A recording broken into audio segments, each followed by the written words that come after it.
안녕하세요. 도쿄 황지아입니다. 일주일 만에 경제 기사를 가지고 돌아왔습니다. 지난 시간에 얘기한 것처럼 이번 주는 제가 출근하게 됐는데요. 아무래도 1년 넘게 쉬다가 출근하다 보니까 너무 피곤해져서 평일에는 아무것도 할 수가 없었습니다. 원래라면 이번 주부터 경제 기사 체크뿐만 아니라 다른 것들도 찾아서 공유를 하고 싶었는데 이거는 시간이 좀 더 필요할 것 같습니다. 그래도 경제 기사만큼은 꾸준히 체크를 해야 하니까 이번 영상을 만들어 봤습니다.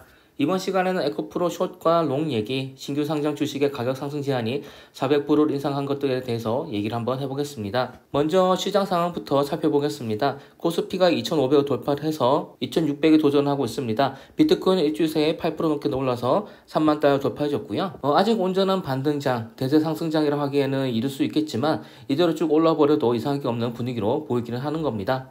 먼저 첫 번째 기사입니다. 제가 엔터 회사를 다니게 됐으니까 당연히 엔터 쪽 기사를 체크를 해봐야 되는데 이 기사를 보게 되면 빅4 외에 큐브도 치고 올라오고 있다는 그런 내용의 기사입니다.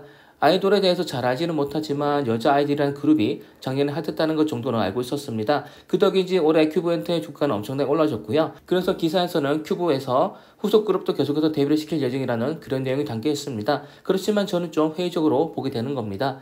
메이저 회사에서도 신인 그룹을 데뷔시켰을 때 성공하라는 보장이 점점 낮아지고 있는데 여자 아이들이 떴다고 해서 후배 그룹들도 대박이 나라는 보장은 없는 거겠죠. 더군다나 올해 들어서 50% 넘게 주가가 올라줬다면 지금은 매도 타이밍으로 보는 게 맞을 것 같고 저라면 신규 매수는 안 할 것 같습니다. 두 번째 기사는 올해 최고 핫한 주식인 에코그룹주를 쇼치다가 퇴사를 한 사람들의 기사입니다. 일반적으로 공매도를 치게 되면 주가는 떨어지게 됩니다. 오른 종목일수록 이런 공격에 취약할 수밖에 없는 거죠. 그래서 평상시처럼 여러 기관의 투자자들이 쇼주 쳤던 건데 에코그룹주는 이상할 정도로 가격방을 해주면서 주가가 올라버렸죠. 수많은 공격도 버텨버렸고 그래서 자기 회사 손실을 입힌 전문가들이 줄퇴사를 하게 됐다고 기사가 나와 있었습니다. 하지만 기사 속의 전문가는 인터뷰에서 재취업을 하더라도 또다시 에코프로 공매도 칠 거라고 얘기를 하고 있습니다.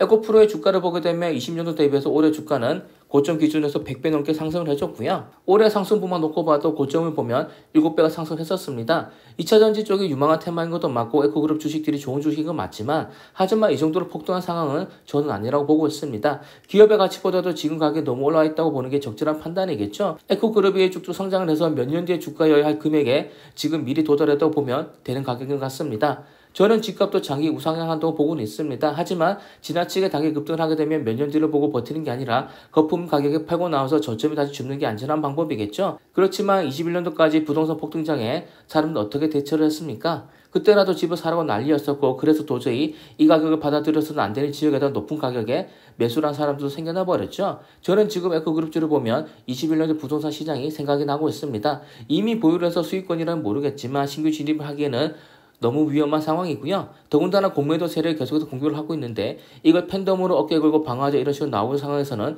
여러분들은 절대로 같이 어깨를 걸어서는 안 되는 겁니다. 어떻게 남을 믿습니까?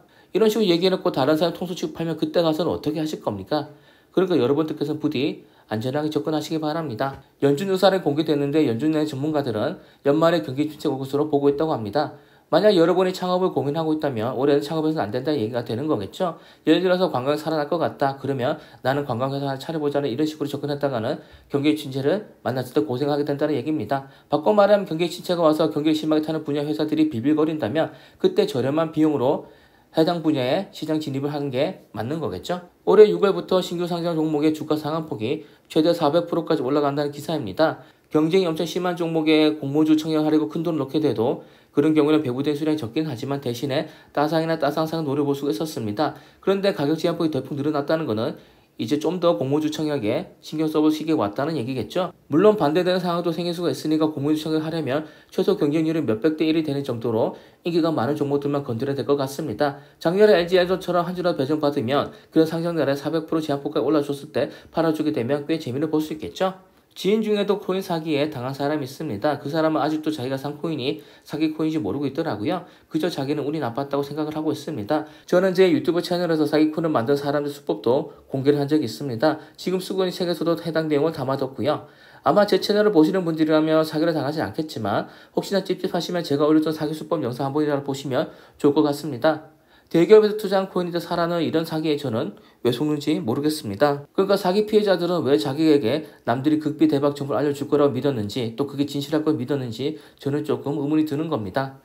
제가 비트코인 반감기에 대해서 몇 번 얘기를 했었었죠. 저는 이번 반감기가 비트코인 반감기로 상승할 수 있는 마지막 반감기를 보고 있는데, 그래서 올해 상반기까지 투자를 세팅해두고 하반기부터는 본격적인 종목 매수를 시작해둔다고 몇 번에 여러분들께 강조를 했었습니다. 저는 여러분에게 어떤 코인을 얼마를 언제 사라고 말하지는 않습니다. 저는 그렇게 해줄 능력이 당연히 없는 거고요. 저뿐만 아니라 99% 이상의 유튜버들이 다 그럴 능력이 없다고 보시면 맞을 겁니다. 다만 저는 확률을 얘기는 할 수 있는 거고, 과거에 비춰봤을 때 이번에도 오를 확률이 높으니까 여러분들께 투자를 생각해보라고 조언을 드리고 있는 거죠. 그러니까 여러분들은 한번 이제 투자에 대해서 진지하게 고민해보실 타이밍이 온 거라고 보시면 되는 겁니다. 제가 꿀통을 보면서 두 가지 얘기를 했었죠. 전기차는 충전소 쪽을 좋게 보고 있다. 그리고 전기차는 충전의 문제 때문에 수소차도 봐야 된다고 얘기를 했었습니다. 저는 이 기사를 두 가지 모두와 관계된 거로 보고 있습니다. 그러니까 우리의 방향성이 틀리지 않았다는 거죠. 그래서 우리는 전기차, 충전소 쪽과 수소차 충전과 관련된 종목들을 찾아보고 몇 종목으로 들어갈 필요가 있는 겁니다. 22년엔 자산시장이 되게 안 좋았습니다. 저 역시도 부동산 가격 하락하고 장투 종목이 하락해주는 바람에 작년에 저희 자산이 그전 해보다도 3억 정도 내려갔더라고요. 3억의 인생을 좌우할 정도 큰 금액은 아니겠지만 당연히 신경 쓸 수밖에 없을 정도의 큰 손실인 건 맞는 겁니다. 하지만 저는 2030년까지 부자가 될 기회가 열려있고, 그래서 그런 분야에 투자를 하기 위한 계획을 세우고 꿀통 종목들도 찾아뒀습니다. 당연히 여러분들에게도 다 공유를 해드렸고요. 제가 찾은 이런 종목들이 의도대로만 가져도 동고점 살 수 있는 기회가 생기는 건데, 문제는 이런 기회를 잡지 못할 사람들입니다. 제가 이번 주부터 어떤 엔터회사의 팀장 근무를 하고 있는데 팀원들이 많이 어리더라고요. 얘기를 해보면 재테크는 관심이 전혀 없었습니다. 기사를 보게 되면 청년 일자리가 알바 정도밖에 없다고 합니다. 정식 회사에 다니는 게 아니라 알바를 하게 되면 아무래도 재테크를 생각하기 어려워지는 거겠죠. 하지만 자기가 힘들다고 해서 남들이 알아주는 게 아닙니다. 사정이 있어서 투자를 못해서 한다고 해서 남들이 인정해 주는 게 아닌 거죠. 오히려 힘들 때일수록 인생 역전의 방안을 생각해야 된다고 저는 생각을 하고 있습니다. 그러니까 지금 당장 돈이 없다고 하더라도 꼭 미래 계획을 세워보시고요. 당장 큰 돈 넣지는 못하더라도 매달 소액이라도 조금씩 투자를 해보는 게 어떨까 하고 저는 말씀드리고 싶습니다. 마지막 기사는 금값 사상 최고 기사입니다. 저는 예전에 골드바 사뒀었고 몇 년 전 최고가에 팔았었습니다. 당시에는 왜 파냐 했었던 사람도 있었고 그 뒤로 금값은 많이 내려가 줬었죠. 그리고 다시 금값 상승을 해서 지금 최고가를 또 갱신하고 있습니다.